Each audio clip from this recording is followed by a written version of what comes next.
ಸ್ನೇಹಿತರೆ, ನಮ್ಮ ಗಿಡ ನಮ್ಮ ಆರೋಗ್ಯ ಸಾಪ್ತಾಹಿಕ ಕಾರ್ಯಕ್ರಮಕ್ಕೆ ನಿಮ್ಗೆಲ್ಲರಿಗೂ ಹೃತ್ಪೂರ್ವಕವಾದ ಸ್ವಾಗತವನ್ನು ಬಯಸ್ತಾ ಇದ್ದೀನಿ.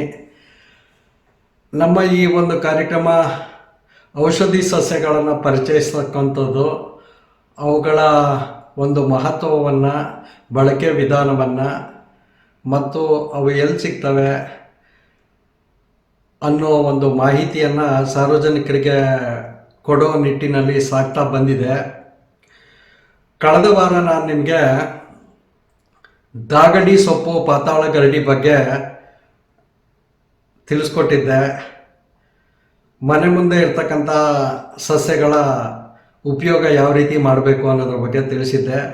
ಅದರಂತೆ ಇವತ್ತು ಕೂಡ ಒಂದು ವಿಶೇಷವಾದ ಸಸ್ಯವನ್ನು ನಾನು ನಿಮಗೆ ಪರಿಚಯ ಮಾಡಿಸ್ತಾ ಇದ್ದೀನಿ. ಇದಕ್ಕೆ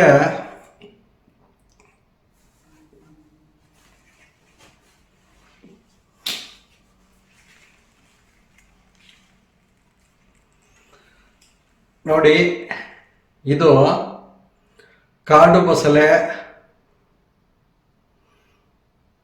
ಮಿರಾಕಲ್ ಲೀವ್ಸ್ ಅಂತಾನೂ ಕರೀತಾರೆ, ಕಾಡು ಬಸಳೆ ಅಂತ ಕರೀತಾರೆ, ಪಟಪಟೆ ಗಿಡ ಅಂತಲೂ ಕರೀತಾರೆ, ಪಟಪಟೆ ಗಿಡ ಅಂತಲೂ ಕರೀತಾರೆ.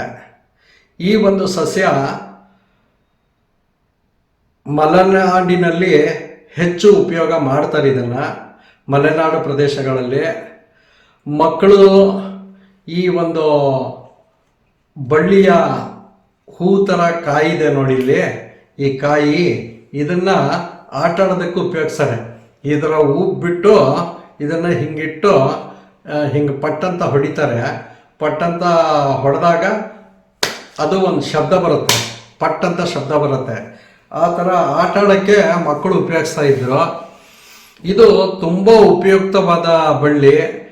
ಇಂದಿನ ಒಂದು ಆಧುನಿಕ ಕಾಲದಲ್ಲಿ ಕಚೇರಿ ಸುತ್ತಮುತ್ತ, ಮನೆಯ ಒಂದು ಅಂಗಳದಲ್ಲಿ ಇದನ್ನು ಒಂದು ಅಂದ ಚಂದದ ಗಿಡ ಅಂತ ಹೇಳಿ ಉಪಯೋಗ ಮಾಡ್ತಾ ಇದ್ದಾರೆ.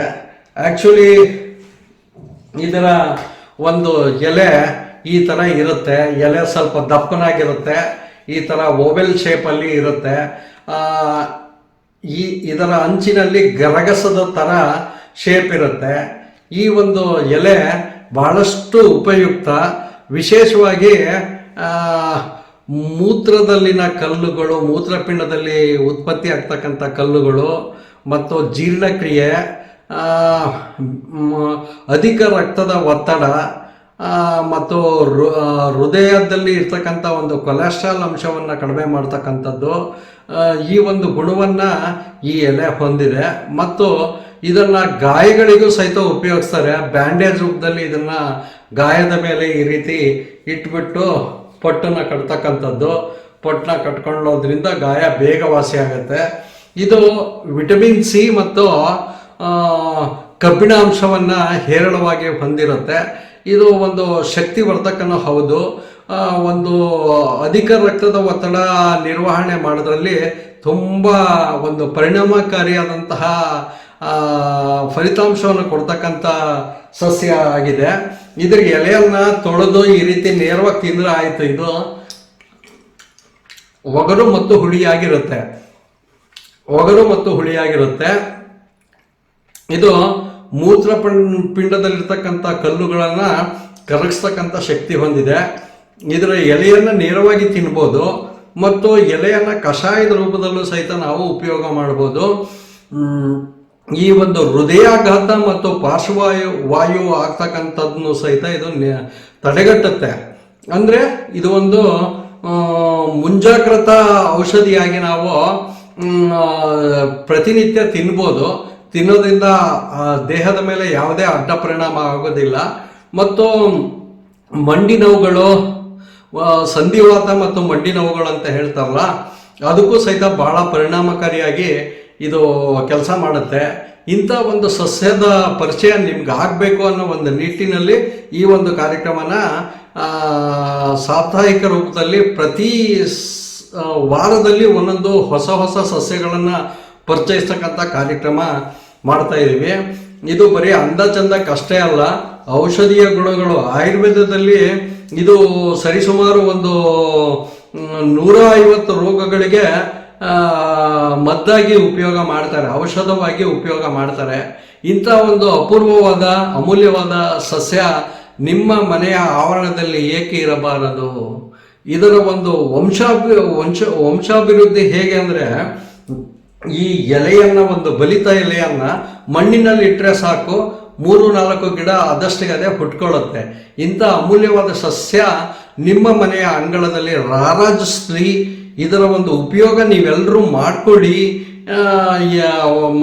ಸರ್ವೇ ಸಾಮಾನ್ಯವಾಗಿ ಏನಾಗುತ್ತೆ, ಈ ಆಹಾರ ಶೈಲಿಯಲ್ಲಿ ಆಗಿರ್ತಕ್ಕಂಥ ಬದಲಾವಣೆ, ಈಗ ಆಗಿರ್ತಕ್ಕಂಥ ಒಂದು ಬದಲಾವಣೆಗಳು ಭಾಳಷ್ಟಾಗಿದೆ. ಭಾಳಷ್ಟು ಜನ ಈ ಫಾಸ್ಟ್ ಫುಡ್ಡು, ಕ್ಯಾನ್ಡ್ ಫುಡ್ಡು ಇವನ್ನೆಲ್ಲ ಉಪಯೋಗ ಮಾಡ್ತಾ ಇದ್ದಾರೆ. ಅದು ನಮ್ಮ ದೇಹದಲ್ಲಿ ಆಗ್ತಕ್ಕಂಥ ಒಂದು ಒಂದು ಬದಲಾವಣೆಗಳು, ನಮ್ಮ ದೇಹದಲ್ಲಿ ಕೆಲವು ಸಿಸ್ಟಮ್ಸ್ ಇದ್ದಾವೆ. ಆ ಸಿಸ್ಟಮ್ಸ್ ಮೇಲೆ ಇದು ಮಾಡ್ತಕ್ಕಂಥ ಒಂದು ಇನ್ಫ್ಲೂಯೆನ್ಸು ಆಧುನಿಕ ಆಹಾರ ಶೈಲಿ ಬದಲಾವಣೆ ಆಗಬೇಕಾಗಿದೆ. ಹೇಗೆ ಮನುಷ್ಯನಿಗೆ ಧಾನ್ಯ, ತರಕಾರಿ, ಕಾಳು ಬೇಳೆ ಮುಖ್ಯನೋ, ಅದೇ ರೀತಿ ಸೊಪ್ಪು ಕೂಡ ಬಹಳ ಪ್ರಮುಖವಾದ ಪಾತ್ರವನ್ನು ವಹಿಸುತ್ತೆ. ಈ ಸೊಪ್ಪುಗಳಲ್ಲಿ ದೇಹವನ್ನು ರಕ್ಷಣೆ ಮಾಡ್ತಕ್ಕಂತಹ, ದೇಹ ರಕ್ಷಣೆಯ ಕರ್ತವ್ಯವನ್ನು ನಿರ್ವಹಿಸ್ತಕ್ಕಂಥ ಒಂದು ವಿಟಮಿನ್ಸ್ಗಳು ಹೇರಳವಾಗಿರ್ತವೆ, ಮಿನರಲ್ಸ್ಗಳು ಹೇರಳವಾಗಿರ್ತವೆ. ಅವುಗಳ ಒಂದು ಉಪಯೋಗ ಮಾಡೋದ್ರಿಂದ ನಮ್ಮ ನಿತ್ಯ ಆರೋಗ್ಯವನ್ನು ಕಾಪಾಡ್ಕೊಳ್ಬೋದು. ಈ ಒಂದು ಸಸ್ಯದ ಅಭಿವೃದ್ಧಿ ಆಗಬೇಕು ಅಂದರೆ ನೀವು ಬರೀ ಶೋ ಪ್ಲಾಂಟ್ಸ್ ಅಂತ ಹೇಳಿ ತಗೊಂಡಿರ್ತೀರ. ಇದು ಶೋ ನೋಡೋಕ್ಕೆ ಚೆನ್ನಾಗಿ ಕಂಡ್ರೂ ಸಹಿತ ಆರೋಗ್ಯಕ್ಕೆ ತನ್ನದೇ ಆದ ಒಂದು ವಿಶೇಷ ಗುಣವನ್ನು ಹೊಂದಿರತಕ್ಕಂಥ ಸಸ್ಯ ಮೂಲ ಇದಾಗಿದೆ.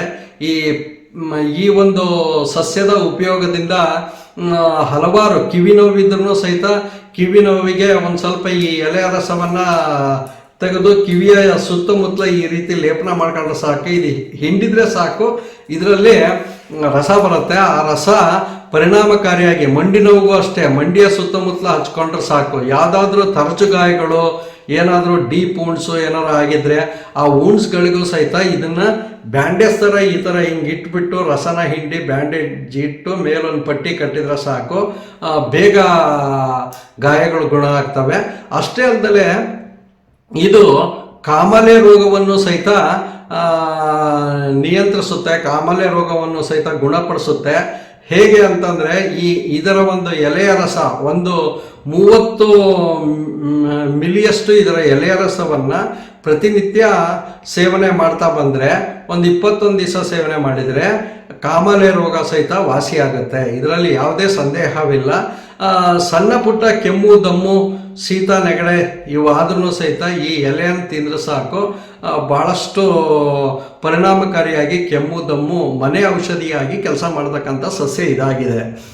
ಪ್ರತಿಯೊಬ್ಬರು ಮನೆ ಮುಂದೆ ಇಂತಹ ಒಂದು ಸಸ್ಯ ಬೆಳೆಸಿ, ಈ ಸಸ್ಯಗಳು ನಮ್ಮ ಆರೋಗ್ಯವನ್ನು ಕಾಪಾಡ್ತವೆ.